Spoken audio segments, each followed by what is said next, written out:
சங்கீதம் 139 11வது வசனம். தீ நாக்கு படைத்த மனிதன் உலகில் நெடுநாள் வாழ்வதில்லை. தீ நாக்கு படைத்த மனிதன் உலகில் நெடுநாள் வாழ்வதில்லை. கொஞ்சம் கஷ்டமா இருக்கு அதை கேட்கும்போது. காலையில் நான் அழுதுட்டேன் இந்த சொன்ன உடனேயுமே. ஏன்னா நிறைய வார்த்தைகள் நம்ம தினம் பேசுகிறோம், அப்படித்தானே? இப்போ ஆண்டவர் இந்த வார்த்தைகளை கொடுத்தோடனேயுமே எனக்குள்ள உண்மையாகவே ஒரு நடுக்கம் வந்துச்சு. ஆண்டவரே, இந்த காரியத்தை குறித்து பேசுவதற்கு எனக்கு தகுதி இல்லைப்பா, ஆனாலும் நீங்கள் பேச சொல்லியிருக்கிறீங்க, தகுதிப்படுத்துங்க ஆண்டவரே அப்படின்னு சொல்லி. நம்ம பேசுகிற வார்த்தைகள் கிரியை செய்யுமா? கிரியை செய்யுமா? சத்தமா சொல்லுங்க. செய்யுமா? நான் சொல்றேன் செய்யாது. நாம் பேசுகிற வார்த்தைக்கு வல்லமை கிடையாது அப்படின்னு நான் சொல்றேன். சரியா தப்பா? சரியா தப்பா? நாம் பேசுகிற வார்த்தைகள் கிரியை செய்யாது, செய்து கொண்டே இருக்குமா? என்னவா? செய்து கொண்டே இருக்கும். அது எப்படி செய்து கொண்டே இருக்கும்? நாம் பேசுகிற வார்த்தைகள் கிரியை செய்யாது, செய்து கொண்டே இருக்குமா? ஆதியாகமம் 1ஆம் அதிகாரம் 11வது வசனம். ஆதியாகமம் 1ஆம் அதிகாரம் 11வது வசனம். அதை எடுத்து வாசிங்க. அப்போது அவர் விதையை பிறப்பிக்கும் பசு புற்பூண்டுகளையும் பூமியின் மீது தம்மிடம் விதைகளை கொண்டுள்ள கனிகளை தத்தம் இனத்தின்படியே தரும் மரங்களையும் பூமி முளைப்பிக்க கடவது என்றார். பூமி முளைப்பிக்க கடவது. விதை உள்ள புல் பூண்டுகளையும் செடி கொடிகளையும் ஆண்டவர் முளைப்பிக்க கடவுதுன்னு வார்த்தையால சொன்னாரா? முளைச்சிச்சா? முளைச்சிச்சு. சரி, அடுத்தது நோவாவின் காலத்துக்கு வருவோம். அவருடைய காலத்துல எத்தனை நாட்கள் மழை வெள்ளம் இருந்துச்சு? 40 நாட்கள். கிட்டத்தட்ட எல்லாமே என்ன ஆயிருச்சு? அழிஞ்சு போயிருச்சு, அழுகி போயிருச்சு. ஒரே ஒரு மரம் மட்டும்தான் அழிகலை. அது என்ன மரம் அப்படின்னா ஒலிவ மரம். அந்த மரத்தினுடைய வேருக்கு தண்ணினால அழிக்கப்படக்கூடிய, அழிந்து போகக்கூடிய ஒரு தன்மை இல்லை. சரி, அழிஞ்சு போச்சா? நோவாவின் காலம் முடிஞ்சு இப்ப எவ்வளோ நாட்கள், வருடங்கள் ஆயிருச்சு இல்லையா? இன்னைக்கும் விதை போட்டா முளைக்குதா இல்லையா? சரி, நோவாவின் காலத்துல வெள்ளம் வந்து எல்லாமே அழிஞ்சு போயிருச்சு அப்படின்னு சொல்லி ஏசப்பா ஆண்டவர் மறுபடியும் சொன்னாரா? மீண்டும் முளைக்கட்டும், எல்லாம் விளையட்டும்னு மீண்டும் சொன்னாரா? சொல்லல. எப்ப சொன்னாரு? ஆரம்பத்துல சொன்னாரு, புல் பூண்டுகள் முளைப்பிக்க கடவது. அவ்வளவுதான். இப்ப வரைக்கும் என்ன செய்யுது அந்த வார்த்தைகள்? என்ன செய்து? கிரியை செய்து கொண்டேதான் இருக்குது. அப்ப வார்த்தைக்கு கிரியை செய்யுமா? செய்து கொண்டே இருக்குமா? கிரியை செய்து கொண்டே இருக்கும். சகோதரி சொன்னாங்க, 10 வருடங்களுக்கு முன்பாக ஊழியக்காரியா ஆவன்னு சொல்லி. இத்தனை நாட்கள் அந்த வார்த்தைகள் கிரியை செய்து கிரியை செய்து கிரியை செய்து இன்னைக்கு அது நிறைவேறி இருக்குது. அப்படிதானே? என்னுடைய பையனுக்கு இப்போ 12 வருடம் பிறந்த நாள் கொண்டாட போகிறோம் திங்கக்கிழமை. அப்போ அத்தனை வருஷத்துக்கு முன்னாடி ஆண்டவர் வாக்கு கொடுத்தாரு. என்னையும் சொன்னார் ஊழியத்துக்கு வரணும் அப்படின்னு சொன்னாங்களா? ஆனால் அது உடனே நிறைவேறுச்சா? சில வேளைகளில் யோசிக்கிறது உண்டு. வேலைக்கும் போகாமல் இப்படி வெறுமனே வெட்டியாக உட்காந்துக்கிட்டு ஊழியமும் பார்க்காம நிறைய கவலைகள் இருதயத்துக்குள்ளே வந்த நாட்கள் உண்டு. ஆனால் இன்றைக்கு அதை ஆண்டவர் நிறைவேற்றி இருக்கிறாரா? கண்டிப்பாக நிறைவேற்றி இருக்கிறார். சரி, ஆண்டவர் எப்படி இந்த உலகை படைத்தார் சொல்லுங்க? வார்த்தையால தான் படைச்சார். ஒளி உண்டாகுக, உண்டாச்சு. அப்படிதானே? எல்லாத்தையுமே எல்லா நீரும் சேர்ந்து கடலா மாறட்டும்னாரு, மாறுச்சு. வார்த்தைக்கு வல்லமை இருக்குது. அப்ப ஆண்டவர் அதே ஆதி ஆகமம் 2ஆம் அதிகாரம் 15வது வசனம். ஆதி ஆகமம் 2வது அதிகாரம் 15வது வசனம். ஆண்டவராகிய கடவுள் மனிதனை அழைத்து அவ்வின்ப வனத்தை உழுது பேணும்படி அவனை அங்கு விட்டு வைத்தார். என்ன செய்யறதுக்காக விட்டு வச்சாராம்? மனிதனை உழுது பேணும்படி அந்த நிலத்தை. இன்னொரு விவிலியத்தில் கொடுத்துருக்குது, பண்படுத்தும்படி, அந்த நிலத்தை பண்படுத்தும்படி. சரி, இப்போ நம்ம ஜெப மாநாட்டுக்காக அந்த இடத்த தயார்படுத்தினாங்க இல்லையா? எப்படி இருந்துச்சு அந்த இடம்? ஜெப மாநாடு நடந்த இடம் காடாக இருந்துச்சு. அதை சரி செய்து எல்லாரும் அமரக்கூடிய ஒரு இடமா மாற்றினாங்க. என்னெல்லாம் செய்தாங்க? சுத்தம் பண்ணினாங்க. எப்படி சுத்தம் பண்ணாங்க? ஜேசிபியை விட்டு சுத்தம் பண்ணாங்க, புல்டோசரை விட்டு மரத்தெல்லாம் எடுத்தாங்க, கிளீன் பண்ணாங்க, எல்லாம் செஞ்சாங்க. சரி, முதல் மனிதன் ஆதாம், அப்படித்தானே? அவர் எப்படி பண்படுத்தி இருப்பாரு சொல்லுங்க? எப்படி அந்த நிலத்தை பண்படுத்தி இருப்பாரு? பண்படுத்துற சாதாரணமாக ஒரு சின்ன வீட்டில் நம்ம ஒரு விதை நட்டு செடி வளர்க்க போகிறோம். எப்படி நம்ம அந்த இடத்தை தயார்படுத்துவோம்? சுத்தமாக்குறதுக்கு என்னெல்லாம் செய்வோம்? மம்பட்டி வேணுமா? மண்ணை கொத்தி விடணுமா? களை கொத்து வேணுமா? கடப்பறை வேணுமா? இதெல்லாம் இருந்துச்சா ஆதாமுடைய காலத்தில்? ஆதாம் தான் முதல் மனிதன். எந்த கொல்லனும் கிடையாது, மண்வெட்டி கிடையாது, கடப்பறை கிடையாது. எப்படி அவர் பண்படுத்தி இருப்பார் சொல்லுங்க? யாராவது ஒருத்தர் சொல்லுங்க கரெக்டா. வார்த்தையால. சூப்பர், கைத்தட்டுங்க. உண்மையாவே எப்படி வார்த்தையால் அவர் பண்படுத்தி இருப்பாரு அப்படின்னா, ஆண்டவர் ஜீவ சுவாசத்தை நமக்குள்ளாக கொடுத்து தான் என்ன செஞ்சார்? நம்மளைய உயிர்ப்பித்தார். அவருக்கு இருந்த அதே வல்லமை, அதே ஆற்றல் யாருக்கு கொடுக்கப்பட்டுச்சு? ஆதாமுக்கும் கொடுக்கப்பட்டுச்சு. இப்பயும் யாருக்கு கொடுக்கப்பட்டிருக்குது? நமக்கும் கொடுத்திருக்கிறார். சரி, அப்படி இருக்கும் பொழுது இந்த ஆதாம் என்ன செஞ்சிருப்பாரு சொல்லுங்க? ஏன்னா ஆண்டவர் வார்த்தையை பயன்படுத்தி தான் ஒவ்வொன்றையுமே என்ன செஞ்சாரு? உருவாக்குனாரு. வார்த்தை வந்தாதான் வேலை செய்யும். அப்ப ஆதாம் என்ன செஞ்சிருப்பாரு? இந்த மண்ணெல்லாம் அந்த பக்கம் போகட்டும், கல்லெல்லாம் இந்த பக்கம் போகட்டும், இந்த இடம் சுத்தமாகட்டும், ஒரு செடி நடுறதுக்கு தேவையாக அந்த நிலமாக இது மாறட்டும் சொல்லியிருப்பாரா? சொல்லியிருக்க மாட்டாரா? சொல்லியிருப்பாரா? சொல்லியிருக்க மாட்டாரா? அதுபடி நடந்துச்சா? நடந்துச்சு, பண்படுத்தினார்.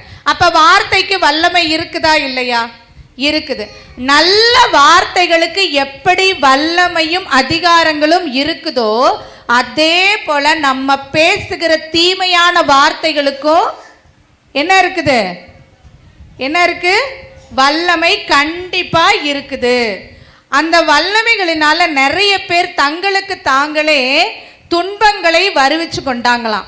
என்னாகமம் 14ஆம் அதிகாரம் 2வது வசனம். என்னாகமம் 14ஆம் அதிகாரம் 2வது வசனம். இஸ்ரேல் மக்கள் யாவரும் மோய்சனுக்கும் ஆரோனுக்கும் விரோதமாய் முறுமுறுத்து பேசினார்கள். அவர்களை இஸ்ரேல் மக்கள் என்ன செஞ்சாங்களா? மோய்சனுக்கும் ஆரோனுக்கு எதிரா முறுமுறுத்து பேசுறாங்க.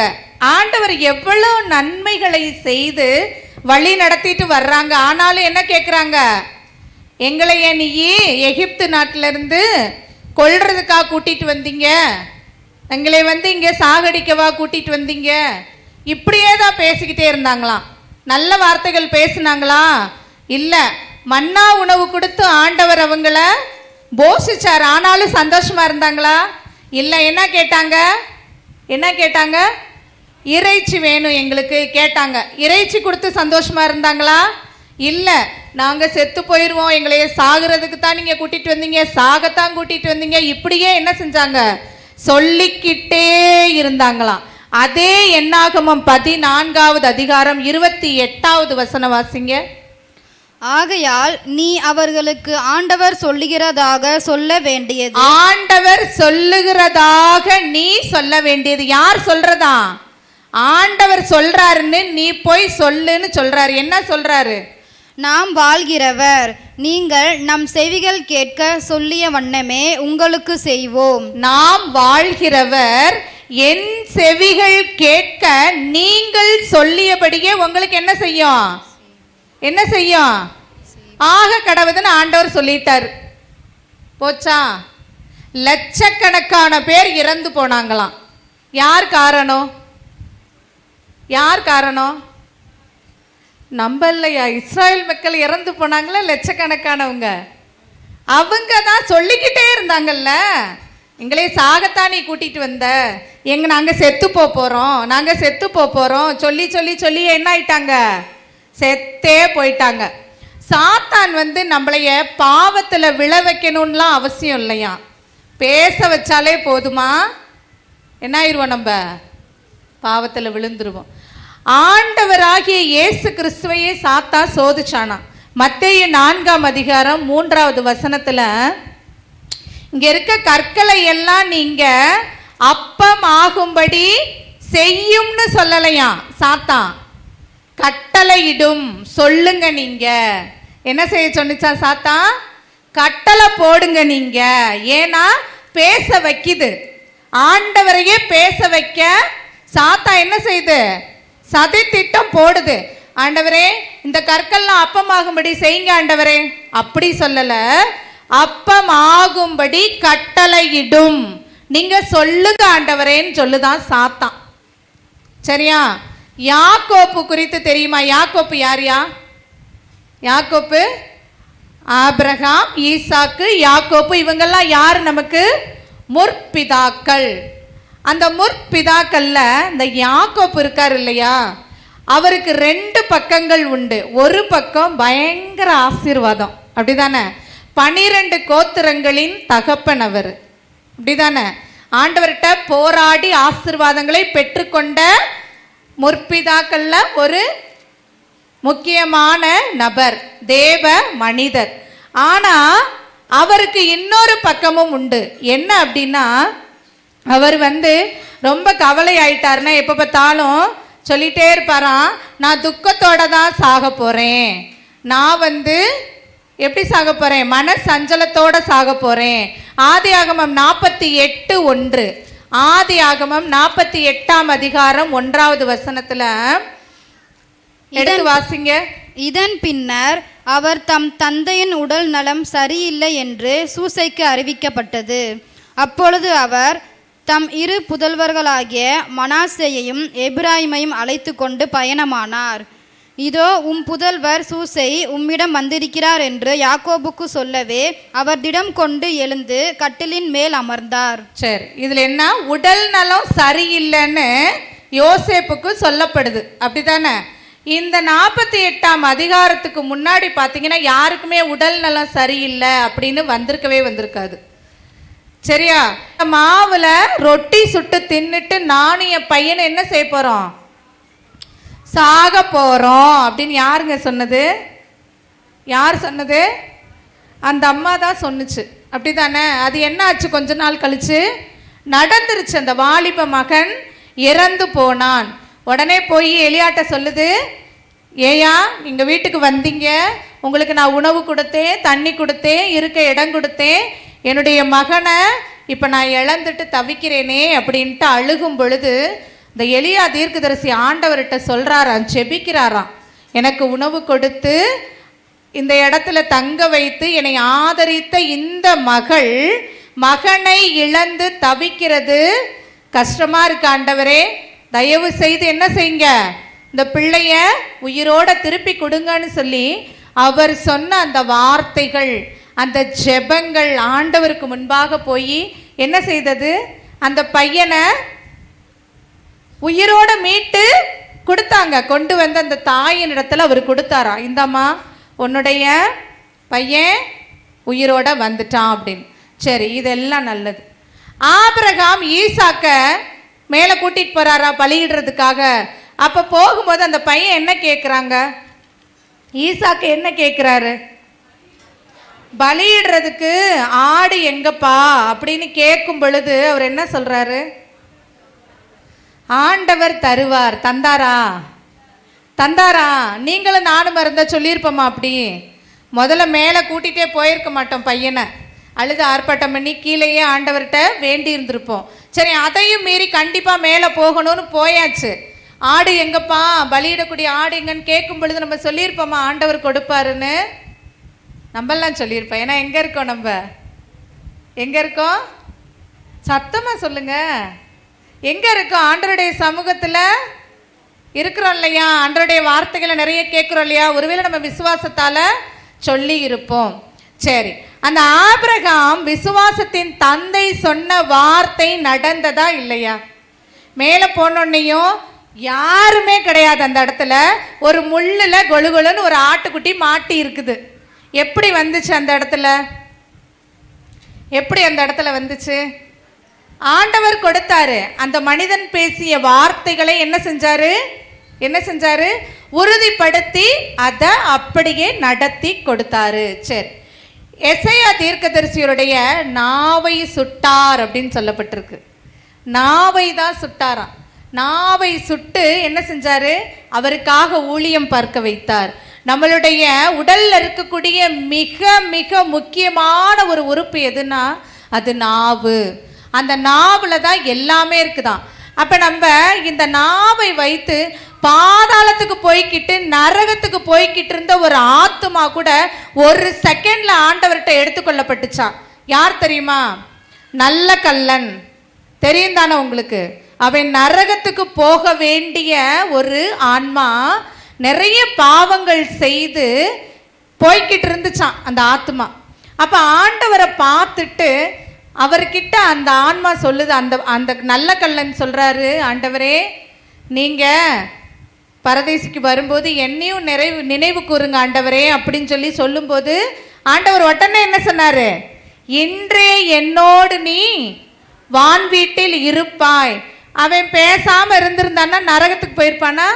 ஆண்டவர்கிட்ட போயிருப்பானா? எங்க போயிருப்பான்?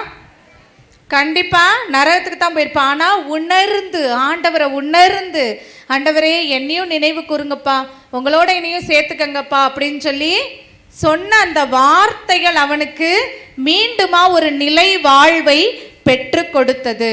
அப்ப வாக்கு தத்தம் பண்ணின அந்த வார்த்தைகள் எல்லாம் எதுக்கு சமம் அப்படின்னா விதைக்கு சமமா. எதுக்கு சமம்? விதைக்கு சமம். ஒரு விதையானது எப்படி தண்ணி ஊற்றி ஒவ்வொரு நாளும் வளர்க்கப்பட்டு ஒரு பெரிய மரமா வளர்ந்து நிக்குது, அப்படிதானே? நிறைய பேத்துக்கு வாக்கு தத்தம் இன்னும் நிறைவேறலன்னு யாரெல்லாம் கவலைப்படுறீங்க சொல்லுங்க பார்க்கலாம். எல்லாருக்கும் நிறைவேறிடுச்சா? இப்ப எங்களுக்கு கொடுத்த வாக்கு தத்தம் நிறைவேறப்பட்டதா இல்லையா? நிறைவேறியாச்சு. யாருக்கெல்லாம் இன்னும் நிறைவேறல? எல்லாருக்கும் நிறைவேறிடுச்சா? எல்லாருக்கும் நிறைவேறிச்சா? நிறைவேறிச்சுன்னா கரங்களை தட்டுங்க. எல்லாருக்கும் கொடுத்த வாக்கு தத்தங்கள் நிறைவேற்றப்பட்டது. ஒருத்தருக்கு கூட இன்னும் நிறைவேறாம இல்லையா? சரி, இந்த வாக்கு தத்தங்கள் ஏன் இன்னும் நிறைவேறல அப்படின்னா, இப்ப ஒரு சின்ன ஒரு கூரை வீடு போடுறோன்னு வைங்க, அதுக்கு பெருசா என்ன தேவையில்லை? அஸ்திவாரம் தேவையில்லை. டக்கு டக்குன்னு 4 பக்கம் ஒரு குச்சியை வச்சு ஒரு ஓலையோ ஒரு கிடுகோ போட்டு மேய்ஞ்சிடலாம். இதே நான் ஒரு 5 மாடி கட்டடம் கட்டுறேன், அதுக்கு பெருசா அஸ்திவாரம் வேணுமா வேணாமா? வேணும். அந்த அஸ்திவாரத்தை ஆழமா தோண்டி அந்த அஸ்திவாரம் மேல வந்துகிட்டே இருக்கும். அந்த கட்டடம் உயர எழும்பினதுக்கு அப்புறம் தான் எல்லாரும் கண்ணுக்கும் தெரியும், அப்படித்தானே? அப்ப ஆண்டவர் உங்களுக்கு தாமதிக்கிறது, இந்த வார்த்தைகளை நிறைவேறதுக்கு தாமதமாகிறது, நிறைவேறாம போறதுக்கு இல்ல. நல்ல உயரத்தில் ஆண்டவர் உங்களை கொண்டு போய் வச்சு அழகு பார்க்க எல்லாரும் கண்ணுக்கு முன்னாடியும் உங்களைய உயர்த்தி நிறுத்துவதற்காக ஆயத்த பணிகள் நடந்துகிட்டே இருக்குது. என்ன நடக்குது? ஆயத்த பணிகள் நடக்குது. அஸ்திவார வேலைகள் என்ன செஞ்சுக்கிட்டே இருக்குது? நடந்துகிட்டே இருக்குது. சரி, இப்ப நான் பிறந்ததுலேருந்து பேச ஆரம்பிச்சதுலேருந்து நிறைய வார்த்தைகளை பேசியிருக்கேன், அப்படித்தானே? இப்ப சங்கீதம் 38ஆம் அதிகாரம் 1 - 3. சங்கீதம் 38ஆம் அதிகாரம் 1 - 3 வசனங்கள் வாசிங்க. நாவினால் பாவம் செய்யாதவாறு என் போக்கை கவனித்து கொள்வேன். தீயவன் என் எதிரில் இருக்கும் வரையில் என் வாய்க்கு கடிவாளம் இடுவேன் என்றேன். என் வாய்க்கு கடிவாளம் இடுவேன். நம்ம என்னைக்காவது அப்படி நினைச்சு பேசியிருக்கிறோமா? நாவினால் நான் பாவம் செய்யாதபடிக்கு ஆண்டவரே என் நாவுக்கு நான் கடிவாளம் போடுவேன்னு ஒவ்வொரு தடவை நம்ம நினைச்சு பேசுறோமா? கிடையாது, அப்படி பேசுறதே கிடையாது. ஆனா அந்த நாவுக்கு ஒரு கடிவாளம் உண்டு. நீங்க பேசுற வார்த்தைகளை ஆசீர்வாதமா மாத்துறதுக்கு ஒரு விஷயம் ஆண்டவர் நமக்கு கொடுத்திருக்கிறார். அது என்னன்னு சொல்லுங்க. ஆண்டவர் அதையும் நமக்கு கொடுத்திருக்கிறாரு. அதை நம்ம செய்தா நமக்கு அது ஆசீர்வாதமா மாறும். அந்நிய பாஷையா? பரிசுத்த ஆவியானவர் தானே கொடுத்திருக்காங்க நம்மளுக்கு. அந்நிய பாஷை பேசும் பொழுது என்ன நடக்குதா? பாவத்துல நம்ம விழமாட்டோம், பாவத்துக்குள்ளாக நம்ம நடத்தப்பட மாட்டோம். நம்புறீங்களா இல்லையா? அப்ப நம்ம தீமையான வார்த்தைகள் பேசுறதுக்கு எதிராக என்ன செய்யணும்? நம்ம தினம் அந்நிய பாஷைகள் பேசுகிற பொழுது பாவம் வராதா? சங்கீதம் 140:3. சங்கீதம் 140:3. ஆண்டவரே என் நாவுக்கு காவல் வைத்தருளும், என் நாவாகிய வாயிலை காத்து கொள்ளும். எல்லாரும் சொல்லுங்க, ஆண்டவரே என் நாவுக்கு காவல் வைத்தருளும், என் நாவாகிய வாயிலை காத்து கொள்ளும். எல்லாரும் பெரிய பெரிய அரண்மனைக்கு பெரிய பெரிய வீட்டுக்கு தான் காவல் போடுவாங்க. ஆண்டவர் என்ன சொல்றாரு நம்மளைய? ஆண்டவரே என் நாவுக்கு காவல் வையும், என் நாவாகிய வாயிலை காத்து கொள்ளும். சரி, இவ்வளோ நாளா நம்ம நிறைய வார்த்தைகள் பேசியிருக்கோம், அப்படித்தானே? அந்த வார்த்தையெல்லாம் நடக்குமா நடக்காதா? சொல்லுங்க, நடக்குமா நடக்காதா? கண்டிப்பா நடக்குமா? நான் என்னென்னலாம் நெகட்டிவா பேசினேனோ அதெல்லாம் கண்டிப்பா நடக்கும். ஒரு சிலர் என்ன பண்ணுவாங்க, கடம்படான்னு பேசிவிட்டு ஓரமா போய் முக்காடு போட்டு, ஆண்டவரே நான் பேசின வார்த்தையில என்னை மன்னிச்சிருங்கப்பா, அதெல்லாம் அழிச்சிருங்க ஆண்டவரே, அப்படிலாம் சொல்லுவாங்களா? அப்பெல்லாம் அழிக்க முடியாதான்? தெரிஞ்சுக்கங்க, இன்னைக்கு தெரிஞ்சுக்கங்க, ஆண்டவர் சொல்லி கொடுக்குறாங்க. அப்படிலாம் என்ன செய்ய முடியாதான்? அழிக்கவே முடியாது. கண்டிப்பா நீ பேசின ஒவ்வொரு வார்த்தைக்கும், நான் பேசின ஒவ்வொரு வார்த்தைக்கும் பலன் இருக்குது. நீ என்னெல்லாம் பேசுனியோ அதெல்லாம் கண்டிப்பா நடந்தே தீருமா. எல்லாருக்கும் பயமா இருக்கா? எனக்கு பயமா இருந்துச்சு இதை வாசிக்கும் பொழுது. பயமா இருக்குதா இல்லையா? இது வெறுமனே செய்தி மட்டும் கிடையாது, உங்க வாழ்க்கையை கண்டிப்பா மாற்றக்கூடிய ஒரு விஷயம். எத்தனை பேருக்கு பயமா இருந்துச்சு? கண்களை மூடிட்டு கை தூக்குங்க. நான் பேசின ஒவ்வொரு வார்த்தைக்கு எனக்கு பலன் இருக்குதுன்னு நினைக்கும் போதே பயமா இருக்குது எனக்கு. நான் அழுதேன் காலையில, ஆண்டவரே நீ மன்னிச்சிருங்கப்பா. ஆனால் மன்னிப்பு கிடையாது. அதுக்கு பேசுனது தான் உனக்கு கண்டிப்பா வரும், சரியா? ஆனா அதற்கும் ஒரு சொல்யூஷன் ஆண்டவர் கொடுத்திருக்கிறார். என்ன தெரியுமா? ஏதாவது ஒரு நிறைய இந்து கோயிலில் இந்த பிற மதத்தவரெல்லாம் சொல்லுவாங்க, இப்படி ஆகிப்போச்சு, இதுக்கு ஏதாவது பிராயச்சித்தம் இருந்தால் சொல்லுங்க. ஓடி செய்வாங்களா? எத்தனை ஆயிரம் இருந்தாலும். அதே போல் ஆண்டவர் ஒரு விஷயம் வச்சிருக்கிறார். அது தெரிஞ்சுக்கணும்னு எல்லாருக்கும் ஆசையாக இருக்கா?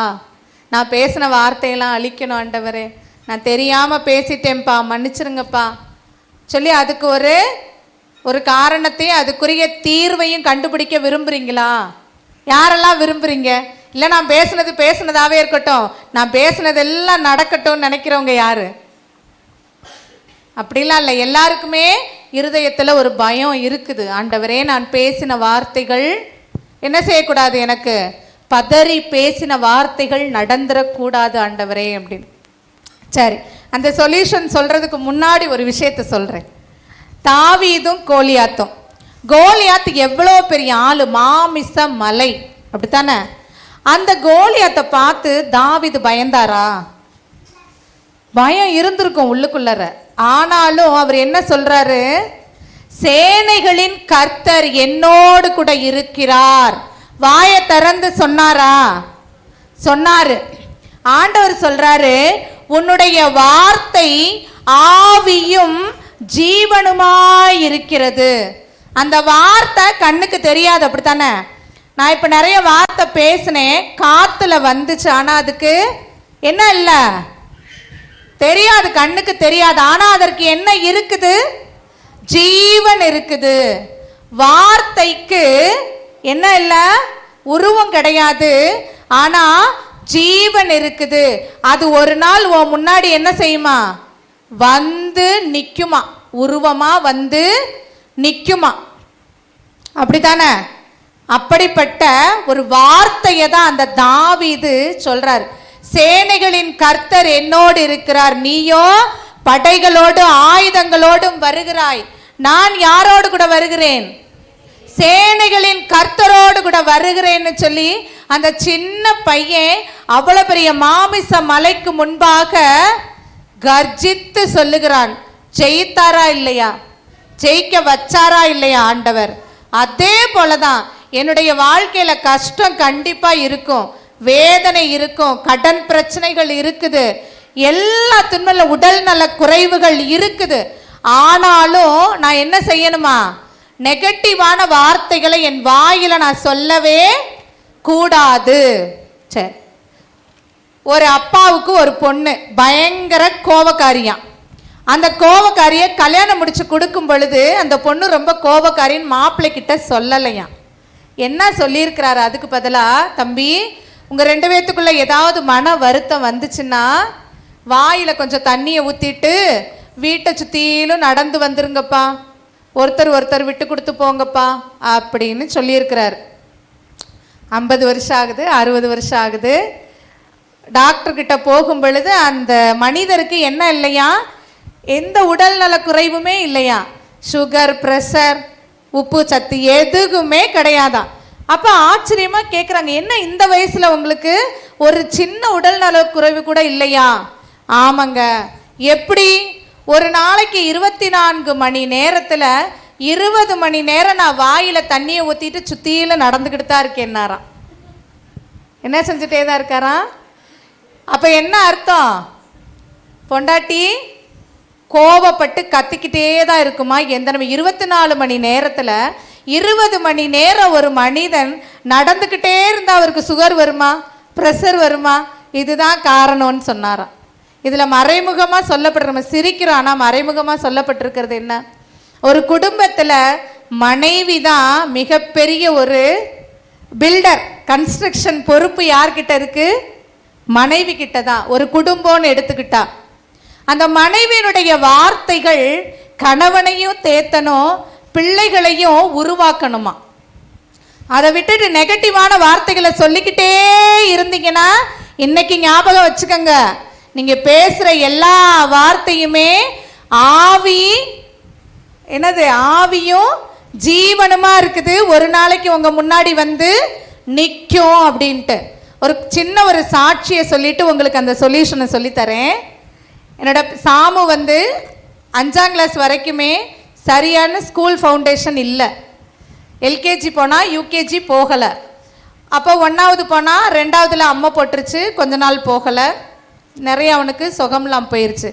3ஆவது 4ஆவது கவர்மெண்ட்லேயே இழுத்து மூடிட்டாங்க கொரோனா டயத்தில். 5ஆவதுல சுத்தம் அவனுக்கு வாசிக்க கூட தெரியுமான்னு எனக்கு ஒரு பயம். அப்படி இருந்த சூழ்நிலையில் பழைய ஸ்கூலில் ஒரு ஸ்பீச் காம்படிஷன் வச்சாங்க. அவனுக்கு சேரணும்னு ஆசை, ஆனால் பயமாக இருக்குது. தமிழ்ல இல்லை, இங்கிலீஷில்.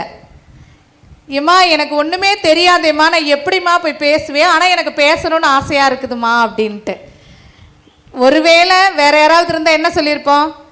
நீ இவ்வளோ நாளாக ஸ்கூலுக்கே ஒழுங்கா போல, ஒரு இங்கிலீஷ் வாசிக்க தெரியாது உனக்கு, போகாதரா, நீ ஒன்றும் பேரெல்லாம் கொடுக்காதரா அப்படின்னு. உண்மையிலே சொல்கிறேன், ஆண்டவர் எனக்கு அந்த ஒரு திடத்தை கொடுத்தாரு. நம்ம பையனை எப்படியாவது இந்த ஒரு சந்தர்ப்பத்தில் அவனை தைரியப்படுத்தி பேச வைக்கணும். அவன் பிரைஸ் வாங்கினாலும் வாங்காட்டியும் அவனை பேச வச்சிடணும் எப்படியாவது அப்படின்னு. அப்போ ஒரு பக்கத்தில் ஒரு 10 பாயிண்ட் கொடி காத்த குமரனை பற்றி இங்கிலீஷில் எழுதி கொடுத்து அதை மனப்பாடம் பண்ண வச்சு டெய்லி சொல்லப்போம். நடுங்குமாயம்மா, பயமாக இருக்குமா, பயமாக இருக்குமா அப்படின்னு. நான் சொல்கிறது 2 வருடத்திற்கு முன்பாக நமக்கு இந்த வருடம் கொடுத்திருக்கிற வாக்குத்தத்தம் இருக்கு இல்லையா, ஆண்டவருடைய ஆவி என்மேல் தங்கும். இந்த வசனத்தை நம்ம அதிகாலை ஜெபத்தில் இருக்கவங்களுக்கு 2 வருஷத்துக்கு முன்பாகவே தெரியும். தினம் தினம் நம்ம சொல்லுவோம்.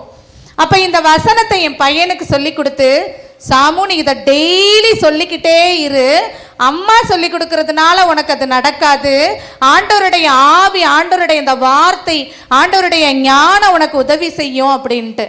அவனும் சின்ன பிள்ளையா இருந்தாலும் ஒரு பயத்தோட சொல்லுவான் அந்த வசனத்தை. போட்டி அன்றைய நாளும் வந்துச்சு. சரியா, கொரோனா டைம்ங்கிறதுனால வீடியோ கான்ஃபரன்ஸில் தான் காம்படிஷன் நடந்துச்சு. சாமுவேல் அடுத்ததுன்னு சொல்லிட்டாங்க, எல்லாரும் உட்கார்ந்துருக்குறாங்க. இவனுக்கு கிடுகிடு கிடுகிடுன்னு நடுங்குது. பயமா இருக்குமா சொல்லிடுவேனாமா. சாமோ ஒரு நிமிஷம் ஆண்டவருடைய அந்த வார்த்தைகளை போய் நீ அந்த மூலையில் போய் உட்காந்து சொல்லிட்டு வா, ஆண்டவர் உனக்கு தைரியத்தை கொடுப்பாரு அப்படின்னு. எனக்கும் கொஞ்சம் டென்ஷனாக தான் இருந்துச்சு. அவன் போய் மூலையில் போய் இப்படியே கடகடன்னு ஆண்டவருடைய ஆவி என்மேல் தங்கும் கடகட அந்த வசனத்தை சொல்லிட்டு வந்தான். சாமுவேல் ரெடியா சொல்லுங்க அப்படின்னு. அப்படி துப்பாக்கியிலேருந்து வந்த புல்லட்டு மாதிரி கடன்னு திக்காம சொன்னா, ஆன் த ஸ்பாட்ல அவன் தான் ஃபர்ஸ்ட் ப்ரைஸ்னாங்க. ஆன் த ஸ்பாட்ல. இது நடந்த உண்மை, இது நடந்தது. ஆண்டவருடைய வார்த்தைக்கு எவ்வளவு வல்லமை. ஒருவேளை நான் அவனை டிஸ்கரேஜ் பண்ணியிருந்திருக்கலாம். படாங்கிட்டு நீ பள்ளியோடத்துக்கே போல, நீ எதுக்குடா போய் பேர் கொடுத்த சொல்லியிருந்திருக்கலாமா இல்லையா? எனக்குள்ள ஒரு ஆசை, ஆண்டவரே நீங்க சொல்லியிருக்கீங்க வார்த்தைக்கு வல்லமை இருக்கு, ஆண்டவர் அந்த ஞானத்தை கொடுப்பார், அந்த மெய்யுணர்வை தருவார், ஆலோசனையை தருவார், வல்லமையை தருவார். நீங்க சொல்லியிருக்கீங்க, நீங்க சொன்ன வார்த்தைகள் உண்மையா இருந்தா. என் பையனுக்கு அவ்வளவா பேசக்கூட தெரியாது அந்த வயசுல. அவனை நீங்க பேச வைங்க ஆண்டவரேன்னு. எல்லா காம்படிஷன் முடிஞ்சு மார்க்கெல்லாம் போட்டுட்டு தான் ஜட்ஜ்மெண்ட் சொல்லுவாங்க. அவன் பேசி முடிச்ச உடனேயுமே கைதட்டி ஃபர்ஸ்ட் பிரைஸ்ன்னு சொன்னாங்க. ஆண்டவருடைய வார்த்தைகள் கிரியை செய்தது. அதே மாதிரி நம்மளுடைய வாழ்க்கையிலையும் செய்யுமா? அதுதாங்க சொல்யூஷன். இப்போ நான் சொன்னேன் இல்லையா, அதுதான் ஆண்டவர் கொடுக்குற சொல்யூஷன். அப்போஸ்தலர் பணி 19ஆம் அதிகாரம் 20வது வசனம். அப்போஸ்தலர் பணி 19வது அதிகாரம் 20வது வசனம் எடுத்து வாசிங்க. இங்கனம் ஆண்டவரது வார்த்தை ஆற்றல் வாய்ந்ததாய் பரவி வன்மை கொண்டு விளங்கிற்று. ஆண்டவருடைய வார்த்தை ஆற்றல் கொண்டதாய் விளங்கி என்ன செஞ்சுச்சா? நம்மளுக்கு வன்மை கொண்டு விளங்கிற்று. வன்மை கொண்டு விளங்கியது. பெருசா நமக்கு ஆற்றலை கொடுத்து விளங்கியதான். இப்ப நான் இவ்வளோ நாளா நான் பேசின வார்த்தைக்கெல்லாம் கண்டிப்பா என்ன இல்லை, அது நடந்தே தான் தீரும். நிச்சயமா தண்டனை அதுக்கெல்லாம் உண்டு. ஆனா ஒவ்வொரு நாளும் நம்ம ஆண்டவருடைய பாதத்தில் உட்கார்ந்து, ஆண்டவரே என்னுடைய வாயினால் நான் செய்த பாவங்களை மன்னிக்க ஆண்டவரேன்னு அறிக்கை செய்யணும். செய்வோமா? செஞ்சுட்டு என்ன செய்யணுமா? உங்களுடைய நேரத்துக்கு ஏற்ற மாதிரி ஒரு 10 வாக்கு தத்தங்களோ 20 வாக்கு தத்தங்களோ எடுத்துக்கங்க. என்ன வாக்கு தத்தம்னா, நீ ஆசீர்வாதமாய் இருப்பாய். சரியா? அடுத்து உன்னுடைய பிள்ளைகள் கர்த்தரால் போதிக்கப்பட்டிருப்பார்கள், அவர்களுடைய சமாதானமோ பெரிதாயிருக்கும். ஆண்டவரே நீங்க சொல்லியிருக்கீங்க, கர்த்தர் ஒரு வீட்டை கட்டாராகில் கட்டுகிறவருடைய பாடெல்லாம் வீணுன்னு சொல்லியிருக்கீங்க. ஆண்டவரே மலடியை சந்தோஷமான பிள்ளைத்தாய்ச்சியாய் மாற்றுகிறவர் நீர். ஆண்டவரே உமக்கு ஸ்தோத்திரம். இப்படிப்பட்ட வாக்குத்தத்த வார்த்தைகளை எடுத்து ஒரு நோட்டில் எழுதி வைங்க. சரியா? 100 வாக்குத்தத்த வார்த்தைகள் கூட எடுத்து எழுதி வச்சு அனுதினமும் முழங்காலில் உட்காந்து இதை நீங்கள் வார்த்தைகளை அறிக்கை பண்ணுங்க. எதெல்லாம் உங்கள் வாழ்க்கையில் வேணும்னு நீங்கள் ஆசைப்படுறீங்களோ அதையெல்லாம் எழுதுங்க. எடுத்து ஆண்டவருடைய வார்த்தைகளை கொண்டு அதில் எழுதுங்க. எல்லாத்துக்குமே பைபிளில் வார்த்தைகள் வசனங்கள் இருக்குது, அப்படிதானே? வசனங்கள் இருக்குதா? ஆண்டவர் சர்வ வல்லமை உள்ளவர், நீர் சொல்ல ஆகும், நீர் கட்டளையிட நிற்கும் தகப்பனே. அப்பா என்னுடைய வாழ்க்கையிலையும் அப்படிப்பட்ட காரியங்கள் நடக்கட்டும் ராஜா. நீயோ கடன் வாங்காதிருப்பாய், கடன் கொடுக்கிற பிள்ளையாய் உன்னைய மாத்துவேன்னு சொல்லியிருக்கீங்கப்பா. என் வாழ்க்கையில் அதை நடக்கட்டும் ராஜா. சொல்லுவீங்களா? அறிக்கை பண்ணுவீங்களா? இனிமே தேவையில்லாத வார்த்தைகளை நம்ம பேசுவோமா? பயத்தோட இருக்கணும். நாக்கை எதுக்குள்ள வச்சிருக்கிறார் ஆண்டவர்? இன்னைக்கு எனக்கு ஆண்டவர் 5000 வார்த்தை பேசுறதுக்கு தான் டைம் கொடுத்துருக்காரு. நம்மளாவே ஒரு ஷெட்யூல் போடுவோம். யார் யாருக்கு சொல்லி கொடுக்கணுன்றது இல்லை, நம்மளாவே ஒரு சட்ட திட்டங்களை வச்சுக்குவோம். இன்னைக்கு நான் 5000 வார்த்தை தான், அதுவும் நல்ல வார்த்தை தான் பேசணும். கெட்ட வார்த்தை எதையாவது பேசுன செத்து போயிடுவேன் ஆண்டவர் சொல்லியிருக்கிறாரு. நம்ம வச்சுக்குவோம், பேசுவோமா?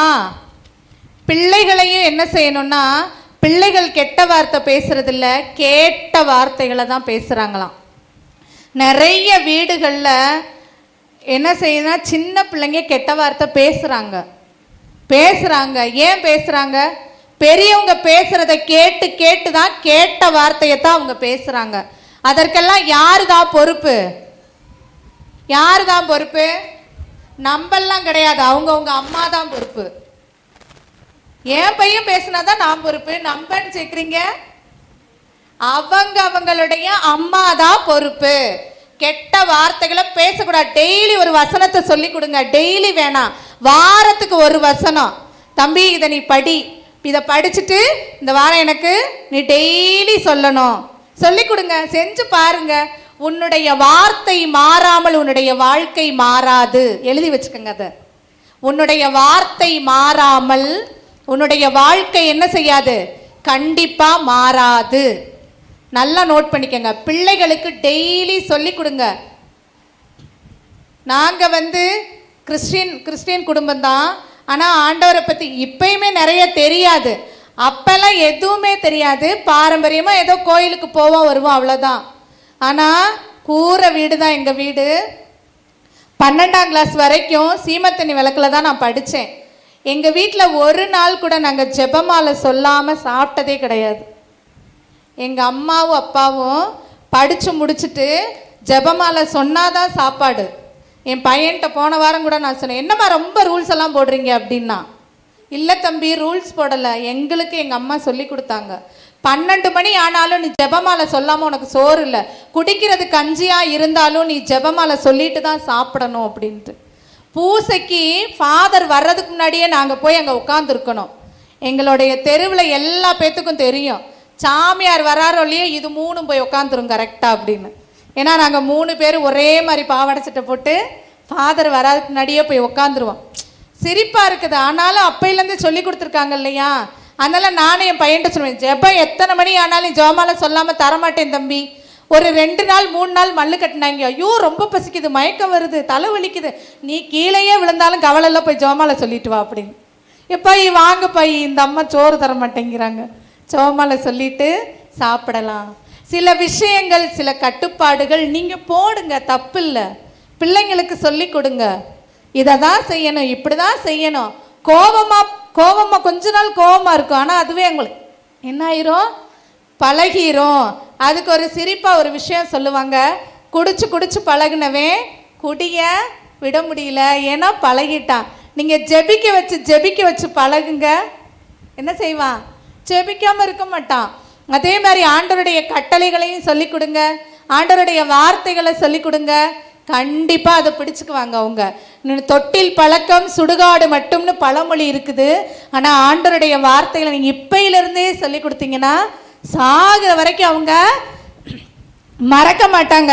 ஒருவேளை ஒரு சூழ்நிலையில் நீங்களே நானே தப்பு செய்யணும்னு போனாலும் அவங்க நம்மளை திருத்துவாங்களாம். நடக்குமா? அப்படி நடந்திருக்குது. ஒரு புது கோயில் ஒன்று திறப்பு விழாவுக்காக போயிருந்தோம், நம்ம கிறிஸ்டின் கோயில் தான். அங்கே அன்னதானம் போட்டாங்க, எல்லாரும் சாப்பிடலான்னு சொல்லியாச்சு, மாதா கோயில் தான். நானும் பசியோட சரி போய் வாங்கலான்றிய, மகனுக்கு 2 பேரும் மல்லு கட்டுறாங்க, வாங்கக்கூடாது. அப்பாட்ட கேட்டிங்களா? அதெல்லாம் சாப்பிடக்கூடாது. எதுக்கு நீங்கள் போய் அங்கே லைனில் நிற்கிறீங்க வாங்குறதுக்கு? டேய் இல்லைடா, அப்பா சாப்பிட சொல்லிட்டாங்கடா, மாதா கோயில் தான்டா, நம்ம கோயில் தானே. வாங்கக்கூடாதுன்னா கூடாது, வாங்க போகலாம், வீட்டில் போய் தோசை ஊற்றி சாப்பிட்டுக்கலாம். நீ சொல்லி கொடுத்ததுனால தானே. சொல்லி கொடுத்தன அவங்க அப்பாட்ட சொல்கிறேன், அவங்க அப்பா சொல்கிறாங்க, பாரு நானே இல்லாட்டி என் பிள்ளைய கரெக்டாக இருக்கேன், இங்கே பாரு, வேற யாருமே வேண்டாம். நான் இதை எதுக்கு சொல்கிறேன்னா, நீ சொல்லி கொடுத்ததுனால தானே தெரிஞ்சிச்சு. இல்லைன்னா எங்கே வேணாலும் போய் சாப்பிட்லாம், எதை வேணாலும் சாப்பிட்லாம் கிடையாது. ஆண்டவருடைய வார்த்தைகளையும் சட்ட திட்டங்களையும் சொல்லி கொடுங்க, நம்மளும் கடைபிடிக்கணும். இப்போ நம்ம ஒப்பு கொடுப்போமா? ஆண்டவர்கிட்ட தினம் சொல்கிறதுக்கு ஒரு வசனம் சொன்னேனே, சங்கீதம் 140:3, ஆண்டவரே என் நாவுக்கு காவல் வைங்க, என் நாவாகிய வாயிலை காத்து கொள்ளுங்க. இத ஒரு சாட்ல எழுதி ஒட்டுங்க வீட்டுல, சரியா? டெய்லி சொல்லுங்க. அதே போல வாக்குத்தத்த வசனங்கள் 10 வசனம் போதும். அந்த 10 வசனங்களை எடுத்து டெய்லி அறிக்கை பண்ணுங்க. ஆண்டவர் இடத்துல சொல்லி சொல்லி சொல்லி ஜெபிங்க. உன்னுடைய வார்த்தைகள் மாறும் பொழுது உன்னுடைய வாழ்க்கையும் கண்டிப்பா மாறும். இன்னொரு விஷயம், ஒருத்தரை என்ன செய்யணுமா? கனம் பண்ணணும். ஊழியர்களை குறித்து தயவு செய்து யாரும் தவறான காரியங்களை மறந்தும் கூட பேசிடாதீங்க. பேச கூடாது. அது என்னவா? நமக்கு நாமே என்னது கேடு விளைவித்து கொள்ளக்கூடியது. சரி, முழங்கால்ல நில்லுங்க. ஆண்டவர்கிட்ட இப்போ நம்ம அறிக்கை பண்ண போகிறோம். முழங்கால் போட்டு கண்களை மூடி யோசிச்சுக்கங்க. நான் பேச தெரிஞ்ச நாள்ல இருந்து ஆண்டவரே இந்த நிமிடம் வரைக்கும் அநேக தேவையில்லாத வார்த்தைகளை நான் பேசியிருக்கிறேன்ப்பா. அந்த வார்த்தைகள் எல்லாம் ஆண்டவரே அப்பா உம்முடைய சமூகத்தில் எனக்கு எதிராய் வந்து நிற்கிறது. ஆண்டவரே நீ மன்னிங்கன்னு சொல்லி கேளுங்க. உண்மையான மனதுருக்கத்தோடு கூட கேளுங்க ஆண்டவர்கிட்ட. ஏன்னா நான் பேசின ஒவ்வொரு வார்த்தைக்கும் வல்லமை இருக்குது, பலன் இருக்குது, தண்டனை நிச்சயமா உண்டு, யாராலையும் அழிக்க முடியாது. பயத்தோடு கூட ஆண்டவர்கிட்ட கேளுங்க. ஆண்டவரே நான் பேசின வார்த்தைகளை எல்லாம் இயேசு சுவாமி உடைய சமூகத்தில் அதுவே எனக்கு எதிராக நிற்குதுப்பா, என்னை மன்னிங்க ஆண்டவரே. அப்பா இனிமே நான் அப்படிப்பட்ட வார்த்தைகள் எதுவும் என் வாயில் வராதபடிக்கு சங்கீதம் 143 சொல்லியிருக்கிறது போல ஆண்டவரே என் நாவுக்கு காவல் வைங்க ராஜா. என் நாவாகி அந்த வாயிலுக்கு ஆண்டவரே அப்பா நீங்கள் ராஜா காவல் வைத்து ஆண்டவரே பா என் நாவுக்கு கடிவாளம் போடுங்க ராஜான்னு சொல்லி கேளுங்க. என்னுடைய பிள்ளைகள் ஆண்டவரே அப்பா கர்த்தரால் போதிக்கப்பட்டிருப்பார்கள். அவர்களுடைய சமாதானமோ பெரிதாயிருக்கும் ஆண்டவரே. என் குடும்பத்திலே ஆண்டவரே உடல் நல குறைவுகளே இருக்காது ராஜா. உம்முடைய தழும்புகளாலும் இந்த இரத்தத்தினாலும் ஆண்டவரே நாங்கள் சுகத்தை பெற்றுக்கொண்டோன்னு அறிக்கை பண்ணுங்க. அப்பா நீங்க சொல்லி இருக்கிறீங்க வரட்டு மலடுகளுடைய தேசத்தில் இருக்கிறதில்லைன்னு சொல்லி, மலடியை சந்தோஷமான பிள்ளைத்தாட்சியாய் மாற்றுவேன்னு சொல்லியிருக்கீங்க. அப்பா அப்பா பிரசவத்தை உண்டு பண்ணினவராகிய நீர் ஆண்டவரே பிரசவத்தை தடை செய்வீரோ சுவாமி, எனக்கு அதை வாய்க்க பண்ணுங்க ஆண்டவரேன்னு கேளுங்க. அப்பா ராஜா இதோ நீர் சொல்ல ஆகும் ஆண்டவரே, நீர் கட்டளையிட நிற்கும் தகப்பனே. பா அப்படிப்பட்ட வார்த்தைகளை ஒவ்வொரு நாளும் நான் அறிக்கை செய்யணும் ராஜா. வாக்கு தத்தங்களை அறிக்கை செய்து அறிக்கை செய்து அறிக்கை செய்து ஆண்டவரே என்னுடைய நாவினாலே ஆண்டவரே உம்மை புகழ்ந்து துதித்து ராஜா என்னுடைய வாழ்க்கையிலே மிக பெரிதான ஆசீர்வாதங்களை நான் பெற்றுக்கொள்ளக்கூடிய மகளாக ராஜா மகனாக இந்த நேரத்தில் ஆண்டவரே என்னை உருமாற்றுங்கன்னு கேளுங்க ஆண்டவரிடத்துலப்பா. தகப்பனே இயேசு சுவாமி பா சங்கீதத்திலே சொல்லியிருக்கிறது போல் ஆண்டவரே என்னுடைய வாயின் வார்த்தைகளும் இருதயத்தின் தியானமும் ஆண்டவரே உமக்கு பிரியமானதாய் மட்டுமே இருக்கட்டும் ராஜா. அப்படியாக நான் ஒவ்வொருவரையும் ஒப்புக்கொடுக்கிறேன் சுவாமி. தகப்பனே இதோ இந்த நாளிலும் ஆண்டவரே அப்பா எத்தனையோ காரியங்கள் ஆண்டவரே அப்பா அந்த நாவை குறித்து இந்த வார்த்தைகளை குறித்து நீங்கள் பேசியிருக்கிறீங்க அப்பா. அதை வெறுமனே நாங்கள் காதில் கேட்டுட்டு போகாத படிக்கு இங்கே இருதயத்தில் எழுதி ஆண்டவரே எங்களுடைய வார்த்தைகள் மாறும் பொழுது எங்களுடைய வாழ்க்கையும் மாறும் என்கிறத இருதயத்தில் நிறுத்தி ராஜா அப்பா உமக்கு முன்பாக சாட்சியுள்ள பிள்ளைகளாக நாங்கள் வாழ எங்களுடைய நாவை ஒப்பு கொடுக்கிறோன்னு சொல்லுங்க, ஒப்பு கொடுக்கிறோன்னு சொல்லுங்க. ஆண்டவரிடத்துல ஒப்பு கொடுங்க. இந்த நேரத்தில் ஒப்பு கொடுக்கிறோம் சுவாமி. அப்பா தாவீதின் குமாரனே என் மீது மனமிறங்குன்னு சொல்லி ஆண்டவரே வார்த்தைகளால் உம்மிடமிருந்து ஆசீர்வாதத்தையும் சுகத்தையும் பெற்றுக்கொண்ட அந்த குருடனை போல ராஜா நாங்களும் கூட ஆண்டவரே இயேசுவே தாவீதின் குமாரனே என் மீது மனம் இறங்கும்னு சொல்லி கேளுங்க. அப்பா, இந்த நேரத்தில் எங்கள் ஒவ்வொருவர் மீதும் நீர் மனம் இறங்கி ஆண்டவரே, பா உம்முடைய அந்த வார்த்தைகள் ஆண்டவரே, உம்முடைய அந்த வாக்கு தத்தங்கள் ஆண்டவரே எங்களுடைய வாழ்க்கையிலே நிறைவேறும்படியாக அப்பா நீர் எங்களை ஆசீர்வதிக்கும்படியா இம்மிடத்திலே மன்றாடுகிறோம் ராஜா.